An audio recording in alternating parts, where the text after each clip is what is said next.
Hello नमस्कार दोस्तों, स्वागत है आपका। आज की इस वीडियो में हम प्रीपोजिशन का प्रैक्टिस करने वाले हैं।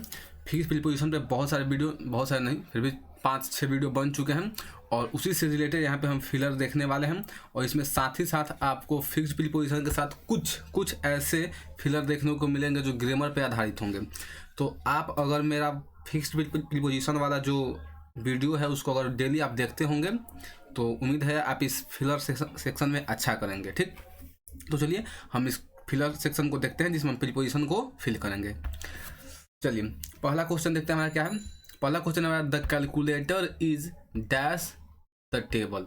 ठीक, ऑप्शन है हमारा ऑन और इन। ठीक, तो देखिए ये जो पहला ही क्वेश्चन है ये फिक्स्ड प्रीपोजिशन पे आधारित नहीं है, ये है ग्रामर के रूल पे आधारित। और रूल नहीं, यहाँ पे हम सेंस पर आधारित कहेंगे। क्यों? कि देखिए जो कैलकुलेटर है वो टेबल के ऊपर होता है कि टेबल में होता है, ये बताइए। जो कैलकुलेटर होता है टेबल के अंदर घुसा थोड़ी होता है, टेबल के ऊपर होता है। तो इसलिए हमारे यहाँ पे आंसर क्या हो जाएगा, सोच सकते हैं हमारा आंसर क्या हो जाएगा, ऑन। ठीक, क्या होगा आंसर हमारा on. The calculator is on the table. ठीक, दूसरा क्वेश्चन देखते हैं। हर husband is addicted dash gambling. यहाँ पे फिक्स प्रीपोजिशन है। अगर आप मेरा प्रीपोजिशन का वीडियो देखे होंगे तो इस फिक्स प्रीपोजिशन को मैं बताया हूँ कि हमेशा एडिक्टेड के साथ हम टू का प्रयोग करते हैं, इसलिए यहाँ पे आंसर क्या हो जाएगा, to. Her husband is addicted to gambling, उसका जो पति है जुआ खेलने का आदी है। ठीक, नेक्स्ट देखते हैं तीसरा प्रश्न। He apologise dash the teacher for his mistake. तो यहाँ पे भी आपको फिक्स प्रीपोजिशन का रूल देखने को मिलेगा, क्योंकि अपोलोगाइज के साथ हमेशा हम टू का प्रयोग करते हैं, इसलिए हमारा आंसर क्या हो जाएगा, टू हो जाएगा। He apologise to the teacher for his mistake, वह अपनी गलती के लिए शिक्षक से क्या किया, क्षमा मांगा। ठीक, चौथा देखते हैं। Let me glance dash the beautiful girl. यहाँ पे देखिए, यहाँ पे आपको जो वीडियो देखेंगे उसमें ये नहीं मिलेगा, ये नया है। ग्लैंस का मतलब होता है ताकना, झांकना, निहारना। ठीक, ग्लैंस का यहाँ पे अर्थ होगा। तो बोल रहा है कि लेट मी ग्लैंस, मुझे देखने दो, मुझे झांकने दो, मुझे तारने दो। किसको? तो द ब्यूटीफुल गर्ल। तो यहाँ पे हमारा मतलब ये तो हमारा अर्थ हुआ, लेकिन इसके साथ हम फिक्स प्रीपोजिशन यूज क्या करेंगे, तो एट। ग्लैंस के साथ हम एट का प्रयोग करेंगे, तो यहाँ पे हमारा आंसर क्या हो जाएगा, एट। कह रहा है लेट मी ग्लैंस एट, मुझे उस सुंदर लड़की को देखने दो। नेक्स्ट देखिए पांचवा। The old man died dash over eating. अब यहाँ पे डाइड से आपको पहले भी बताया गया है, यहाँ पे भी बता रहा हूँ, समझ लीजिए पहले। डाइड का देखिए कितना यूज है। डाई जो है, अगर डाई मरने की बात अगर किसी बीमारी से की गई हो तो डाई ऑफ ए डिजीज होता है। अगर वायलेंस, हिंसा में कोई मारा गया तो बोलेंगे डाई बाई वायलेंस। अगर किसी के लिए मर गया, जैसे मान लीजिए होता है ना कि मैं तुम्हारे लिए जान दे दूंगा, या फिर जो देशभक्त लोग होते हैं वो कहते हैं मैं देश के लिए जान दे दूंगा। हाल ही में जो देश के जवान है देश के लिए जान देने के लिए तैयार है, आप देख सकते हैं जैसे कि, लेकिन सरकार कहे कि काहे ला जान दोगे, रहो चुपचाप घर में बैठे रहो। ठीक, तो यहाँ पे हम यहाँ पे किसी के लिए अगर जान देंगे तो वहाँ पे हम डाई फॉर का प्रयोग करेंगे। अगर हम किसी युद्ध में या फिर किसी एक्सीडेंट में या फिर कोई डिजास्टर, कोई आपदा जैसे भूकंप आ गया, चक्रवात आ गया, उसमें हम क्या किए, अगर मर जाते हैं या फिर कोई एक्सीडेंट में ट्रक में जाकर लड़ जाते हैं तो क्या वहाँ पे भी डाई इन होगा। अगर कोई युद्ध हुआ, जैसे मान लीजिए भारत पाकिस्तान के बीच युद्ध हुआ और वहाँ के लोगों को जो हम मारेंगे तो क्या होगा, डाई इन बैटल होंगे। ठीक, डाई थ्रू निगलेक्ट, अगर कोई किसी को निगलेक्ट कर ले, समझ में ना, निगलेक्ट करने का मतलब कि मान लीजिए कोई किसी को प्रपोज किया, वो कहा कि ना ना हमारा पहले से है, ठीक, या फिर तुम हमको पसंद नहीं है, वो क्या करेगा बेचारा, बोलता है वो क्या करेगा, निगलेक्ट, वो उसको ये अपना मतलब वो उसको नकार दिया, इसको बेचारा सह नहीं पाएगा और मर जाएगा। तो वहाँ पे जब निगलेक्शन से यानी कि निगलेक्ट करने से कोई मरता है तो वहाँ डाई थ्रू का प्रयोग करेंगे। और इन सब के अलावा अगर कुछ भी बच जाए तो वहाँ पे क्या, हम फ्रॉम का प्रयोग करेंगे। ठीक, तो बहुत ही इंपॉर्टेंट है ये। आप किसी भी अगर आप बोर्ड एग्जाम्स की तैयारी कर रहे हो तो, या फिर कोई कंपटीशन की तैयारी कर रहे हो तो, ये सभी के लिए बहुत इंपॉर्टेंट VVI है, इसको VVI कर लीजिएगा। क्यों? क्योंकि इससे एक नया क्वेश्चन आपको जरूर फिक्स प्रीपोजिशन में देखने को मिलते हैं। ठीक, यहाँ पे डाई के कितने 2, 2, 4, 2, 6 आपको क्या बोलते हैं प्रयोग देखने को मिले।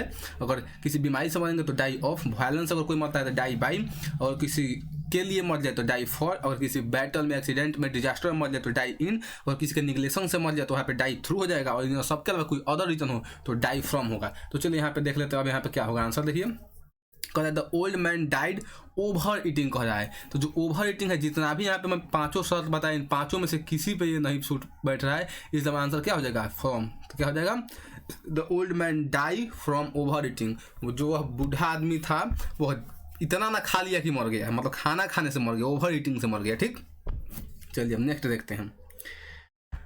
अगला है हमारा छठा प्रश्न, he is busy dash his work. He is busy dash his work, वह अपने काम में व्यस्त था। तो काम में बिजी होने के लिए हम एट का प्रयोग करते हैं, इसलिए हमारा आंसर क्या हो जाएगा, he is busy at his work, वो अपने काम में क्या है, व्यस्त है। सातवां प्रश्न देखते हैं, Ruby has been absent dash Monday last. यहाँ पे तो आंख बंद करके भी आदमी मार देगा, क्योंकि जब हैज़ बीन लग गया तो जाहिर सी बात है ये जो टेंस है किस टेंस में चला गया, प्रेजेंट परफेक्ट कंटिन्यूअस टेंस। और प्रेजेंट परफेक्ट कंटिन्यूअस टेंस में समय को संबोधित करने के लिए फॉर या सिंस का प्रयोग होता है। और यहाँ पे जो मंडे है यहाँ पे पॉइंट ऑफ टाइम है, इसलिए हम यहाँ पे किस चीज़ का प्रयोग करेंगे, सिंस का प्रयोग करेंगे। तो हमारा आंसर क्या हो जाएगा, सिंस। आठवां प्रश्न देखते हैं, we must be faithful dash our master. हमें अपने मालिक के प्रति वफादार होना चाहिए। तो यहाँ पे भी एक दो चीज़ समझ लीजिए, अगर केवल फेथ आपको कहीं दिखाई दे, कहीं फेथ, केवल फेथ, तो अगर फेथ दिखाई दे तो उसके साथ हम इन का प्रयोग करते हैं। लेकिन अगर फेथ फुल दिखाई दे पूरा का पूरा तो उसके साथ हम टू का प्रयोग करते हैं। तो यहाँ पे हमारा आंसर क्या हो जाएगा, to. We must be faithful to our master, हमें अपने मालिक के प्रति वफादार होना चाहिए, अवश्य होना चाहिए। ठीक, नेक्स्ट नौवां प्रश्न, there is friendship dash him and her. तो यहाँ पे भी हमारा ऑप्शन क्या है, एमोंग और बिटवीन, दोनों का ही अर्थ होता है के बीच में। ठीक, तो यहाँ पे कह रहा है कि उन दोनों के बीच में, कि उसके और उसके यानी एक लड़का एक लड़की है, उन दोनों के बीच में क्या है, फ्रेंडशिप है। लेकिन अब दोनों का अर्थ के बीच में होता है, तो इसका निर्धारण कैसे करेंगे, तो ये हमारा प्रीपोजिशन हमको पढ़ना होता है कि जब दो आदमी के बीच के लिए यूज़ करना हो तो हम यहाँ पे बिटवीन का प्रयोग करते हैं, और दो से अधिक आदमी के बीच के लिए अगर यूज़ करना हो तो एमोंग का प्रयोग करेंगे। लेकिन अगर कहीं कहीं हो ऐसा होगा कि दो से अधिक आदमी भी होंगे, लेकिन वहाँ पे अगर एंड लगा हो, जैसे यहाँ पे एंड लगा ना, वहाँ पे एंड लगा हो, तो वहाँ पे भी हम बिटवीन का ही प्रयोग करेंगे। यानी कि सामान्य अर्थ में एक ट्रिक के रूप में आप जान सकते हैं कि जहाँ एंड दिखाई दे वहाँ हम बिटवीन का प्रयोग करेंगे, और जहाँ एंड न दिखाई दे वहाँ हम एमोंग का प्रयोग करेंगे। उम्मीद है क्लियर होगा। चलिए नेक्स्ट देखते हैं 10वां, the government should rein dash criminals. Rein मतलब होता है लगाम लगाना, रोकना। तो कह रहा है कि सरकार को अपराधियों पर लगाम लगाना चाहिए। ठीक, सरकार को क्या करना चाहिए, अपराधियों पे लगाम लगाना चाहिए। तो रिन के साथ हम प्रीपोजिशन इन का यूज करते हैं, तो हमारा आंसर क्या हो जाएगा, in. The government should rein in criminals. इन सभी चीज़ों को अगर आपने कॉपी में नोट कर ले और इसको देखते रहें तो बहुत ही आपके लिए फायदेमंद होगा। और नहीं तो आप जो यूट्यूब पर भी बार बार इसको वीडियो को लाइक कर दीजिएगा, और लाइक वाले सेक्शन को बार बार ओपन करके इसको देखते रहिएगा, बार बार दिमाग में आपके फिट हो जाएगा। ठीक, चलिए नेक्स्ट देखिए 11वां प्रश्न, I have no love dash her. यहाँ पे अर्थ पे आधारित है कि मेरे पास उसके लिए कोई प्यार नहीं है। आई हैव नो लव, मेरे पास उसके लिए कोई प्यार ही नहीं है। यहाँ पे लव क्या है, नाउन है। ठीक, यहाँ पे वर्ब नहीं समझिएगा, लव यहाँ पे क्या है, नाउन है। ठीक, और इसलिए यहाँ पे आंसर क्या हो जाएगा, फॉर, क्योंकि यहाँ पे अर्थ पे आधारित है, मेरे पास उसके लिए कोई प्यार नहीं है, मैं उससे प्यार नहीं करता हूँ। इसका मतलब सामान्य अर्थ इसका हो जाएगा कि मैं उससे प्यार नहीं करता हूँ।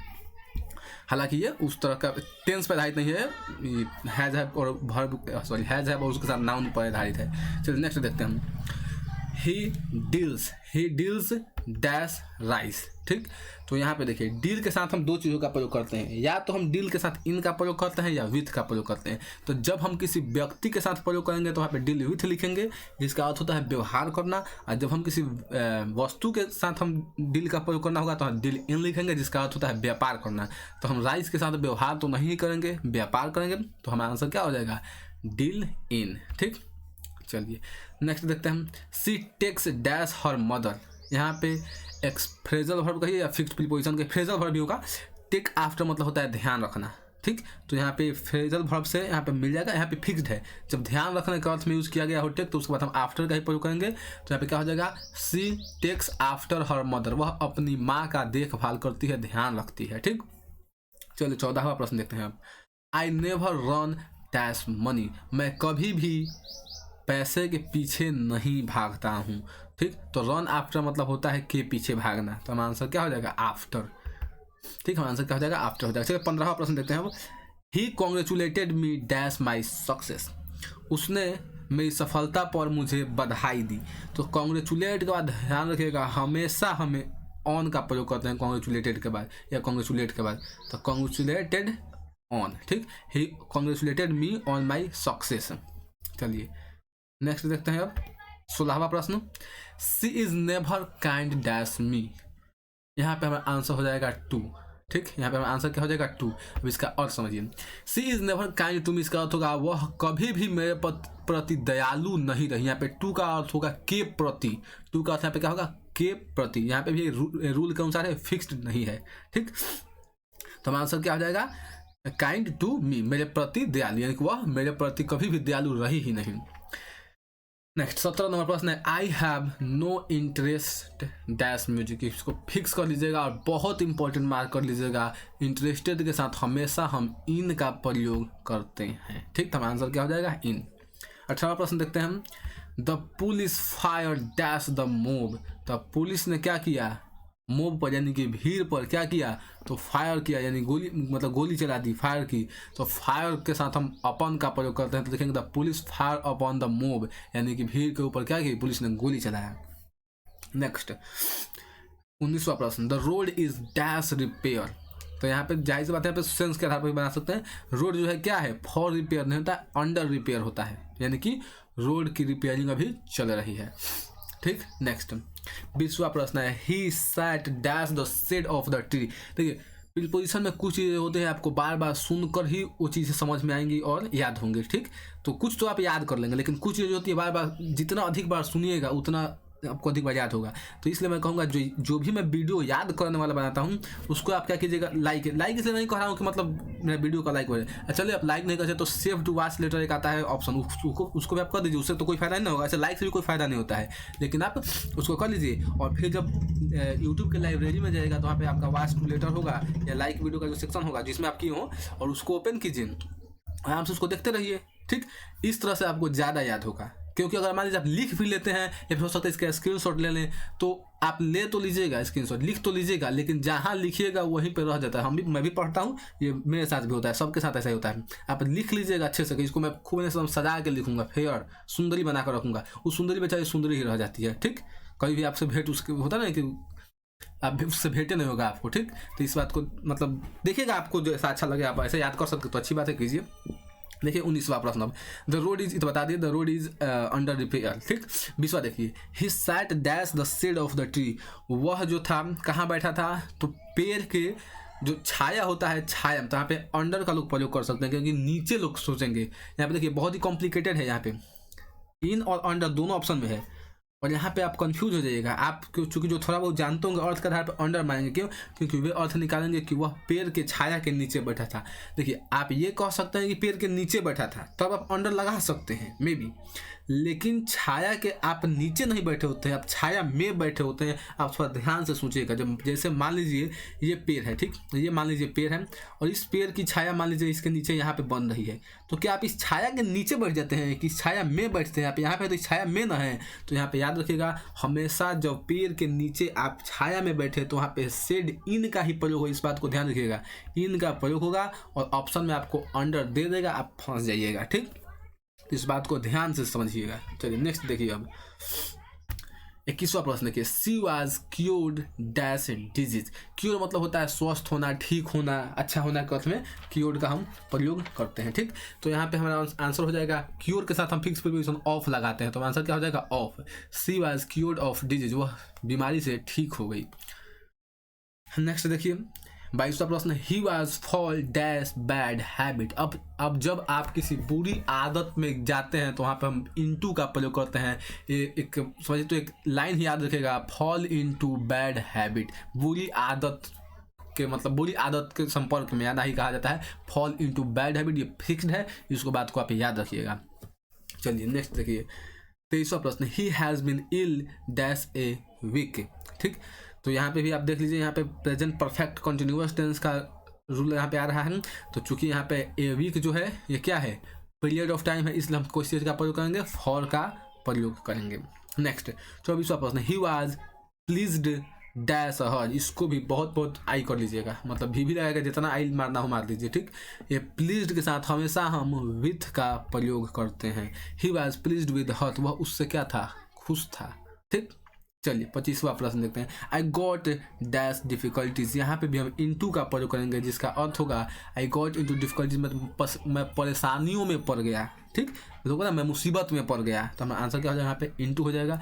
तो यहीं पे हमारा देखिए सेशन आज का ख़त्म हुआ, और उम्मीद है आपको ये फिलर समझ में आया होगा और उनको बहुत अच्छा समझ में आया होगा। जो पहले के वीडियो, जो फिक्स प्रीपोजिशन वाला वीडियो है, 5 वीडियो है, उस 5 को देखे होंगे, और उस 5 वीडियो में 30 बताया गया है, यानी कि लगभग 150 उसमें फिक्स प्रीपोजिशन बता दिया गया है। तो जो बच्चे उन चीज़ों को देखे होंगे, जो याद किए होंगे, उनको बहुत अच्छा है समझ में आया होगा, और जो नहीं भी देखे होंगे उम्मीद है उनको भी समझ में आया होगा। तो चलिए वीडियो को यहाँ पे अंत करते हैं, उम्मीद है आपको अच्छा लगा होगा।